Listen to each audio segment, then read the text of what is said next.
ദൈവത്തിന് സ്തുതി. പ്രഭാതകിരണത്തിലേക്ക് സ്നേഹവന്ദനം. ഭാഗം 1910.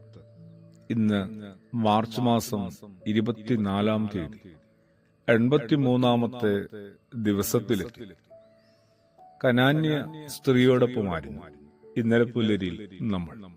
വിശുദ്ധനായ മത്തായി ശ്ലീഹായുടെ സുവിശേഷം 15-ാം അധ്യായത്തെ കൂട്ടുപിടിച്ചുകൊണ്ട് തന്റെ മകളുടെ സൗഖ്യത്തിനു വേണ്ടി യേശുവിന്റെ പിന്നാലെ ഇങ്ങനെ നിലവിളിച്ചെത്തിയ വിശ്വാസം, അത് ആഴത്തിലുള്ളൊരു സ്ത്രീ. പ്രതികൂല സാഹചര്യങ്ങളിൽ നമ്മളൊക്കെ എത്ര വേഗമാണ് ഓരോ ദൗത്യത്തിൽ നിന്നും പിന്മാറുന്നത്. അസാധ്യമാണ്, ഒട്ടും അനുകൂല സാഹചര്യങ്ങളല്ല എന്നൊക്കെ നമ്മൾ അതിന് വ്യാഖ്യാനവും നീതീകരണവും നടത്തുന്നുമുണ്ട്. ആ സ്ത്രീയുടെ ആവശ്യങ്ങളുടെ മുമ്പിൽ യേശു വല്ലാത്തൊരു നിശബ്ദത പാലിക്കുന്നുണ്ട്. ബോധപൂർവമാണ്. അവൾ നമ്മുടെ പിന്നാലെ നിലവിളിച്ചുകൊണ്ട് വരുന്നു. അവളെ ഒന്ന് പറഞ്ഞയക്കണമെന്ന് ശിഷ്യന്മാർക്കും ഉണ്ടാവുന്ന ഒരു അസഹനീയമായ സാഹചര്യം, മനോഭാവം.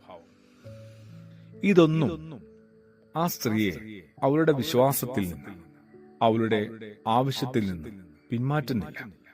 അതാണ് ആ സ്ത്രീയിൽ നമ്മൾ കാണേണ്ട ഏറ്റവും വലിയൊരു ഗുണം. അത് അവളുടെ യേശുവിലുള്ള അഗാധമായ ആഴപ്പെട്ട ഒരു വിശ്വാസത്തിൽ നിന്ന് ലഭിക്കുന്ന ഒരു ധൈര്യമാണ്, ഒരു നിലപാടാണ്, ഒരു മനോഭാവമാണ്. യേശു അവളുടെ വിശ്വാസത്തെ പരീക്ഷിക്കുന്നുണ്ടെന്നും തോന്നുന്നു. ഇസ്രായേൽ ഗ്രഹത്തിലെ കാണാതെ പോയ ആടുകളുടെ അടുത്തേക്കല്ലാതെ എന്നെ അയച്ചിട്ടില്ല, അങ്ങനെ പറയുന്നു. രണ്ടാമത് കുറച്ചും കൂടി കാഠിന്യമുള്ള വാക്കുകൾ അവളുടെ നേരെ ഉപയോഗിക്കുന്നുണ്ട്. മക്കളുടെ അപ്പമെടുത്ത് നായ്ക്കുട്ടികൾക്ക് കൊടുക്കുന്നത് നല്ലതല്ലല്ലോ. ആ സ്ത്രീ അപ്പോഴും പിന്മാറാൻ തയ്യാറായിരുന്നില്ല. ശരിയാ കർത്താവേ, പക്ഷേ നായ്ക്കുട്ടികളും ഉടമസ്ഥരുടെ മേശയിൽ നിന്ന് വീഴുന്ന അപ്പം നുറുക്കുകൾ തിന്ന് വളരുന്നുണ്ട്, നിലനിൽക്കുന്നുണ്ട്. അങ്ങനെ ഒരു ഉത്തരവ് അവളുടെ ആവശ്യത്തിന് മുമ്പിൽ, അവളുടെ വിശ്വാസത്തിന്റെ വാദഗതികളുടെ മുമ്പിൽ തന്നെ അവൾ പിന്മാറാൻ തയ്യാറായ നല്ല നിലപാടിന് മുമ്പിൽ യേശു ശരിക്കും പറഞ്ഞാൽ അവളെ പ്രശംസിക്കുകയാണ്.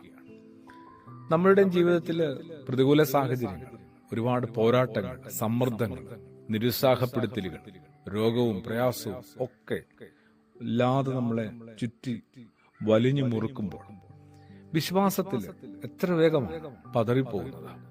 ഉറച്ചു നിൽക്കാനായിട്ട് കുറെ കൂടി ക്രിസ്തു കേന്ദ്രീകൃതമായി ആ ഉറപ്പുള്ള ശിലമേല് നമ്മളെ തന്നെ നിലനിർത്താനായിട്ട് ഈ നോമ്പുകാലം നമ്മൾ അതിനൊരു പരിഹാരം കാണേണ്ടതും കൂടിയാണ്.